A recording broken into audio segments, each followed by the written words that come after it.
Facebook, WhatsApp, YouTube, Instagram, Telegram ಸೇರಿ 26 ಆ್ಯಪ್ಗಳ ನಿಷೇಧ ಹೇರಿದ್ದ ನೇಪಾಳ ಸರ್ಕಾರದ ಆದೇಶ ಖಂಡಿಸಿ ಬೀದಿಗಿಳಿದಿದ್ದ ನೇಪಾಳದ ಯುವಕರ ಪ್ರತಿಭಟನೆ ಹೆಚ್ಚು ಹಿಂಸಾಚಾರಕ್ಕೆ ತಿರುಗಿ ಹಲವರನ್ನ ಬಲಿ ತೆಗೆದುಕೊಂಡಿದೆ. ಏಷ್ಯಾದ ಅತ್ಯಂತ ಪುರಾತನ ಅರಮನೆಯನ್ನ ಬೆಂಕಿ ಹಚ್ಚಿದ್ದಾರೆ.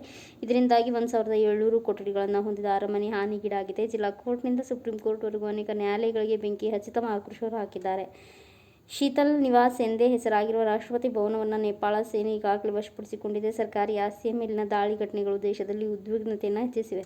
ಅನೇಕ ಸಚಿವರು ಮನೆಗಳಿಗೆ, ಹೋಟೆಲ್ಗಳಿಗೆ ನುಗ್ಗಿ ಅಟ್ಟಾಡಿಸಿ ಹೊಡೆದಿದ್ದಾರೆ. ಸರ್ಕಾರಿ ಅಧಿಕಾರಿಗಳು ಮತ್ತು ಭದ್ರತಾ ಪಡೆಗಳು ಈಗ ಎಲ್ಲೆಡೆ ಸುತ್ತುವರಿದಿದ್ದು ಪರಿಸ್ಥಿತಿಯನ್ನು ನಿಯಂತ್ರಣಕ್ಕೆ ತರಲು ಪ್ರಯತ್ನಿಸುತ್ತಿದ್ದಾರೆ. ಹೆಚ್ಚುತ್ತಿರುವ ಉದ್ವಿಗ್ನತೆಯ ಹಿನ್ನೆಲೆಯಲ್ಲಿ ನೇಪಾಳಗಂಜ್ನಲ್ಲಿ ಕರ್ಫ್ಯೂ ವಿಧಿಸಲಾಗಿದೆ. ಆದಾಗ್ಯೂ ತುರ್ತು ಸೇವೆಗಳು ಮುಂದುವರಿಯಲಿದ್ದು ಅಗತ್ಯ ಸೇವೆಗಳಿಗಾಗಿ ಪ್ರಯಾಣಿಸುವವರನ್ನು ತಡೆಯಲಾಗುತ್ತಿಲ್ಲ. ಪರಿಸ್ಥಿತಿಯನ್ನು ಮೇಲ್ವಿಚಾರಣೆ ಮಾಡಲು ಭಾರತೀಯ ಭದ್ರತಾ ಪಡೆಗಳು ನೇಪಾಳಿ ಸೇನೆಯೊಂದಿಗೆ ಸಂಪರ್ಕದಲ್ಲಿವೆ ಎಂದು ವರದಿಯಾಗಿದೆ.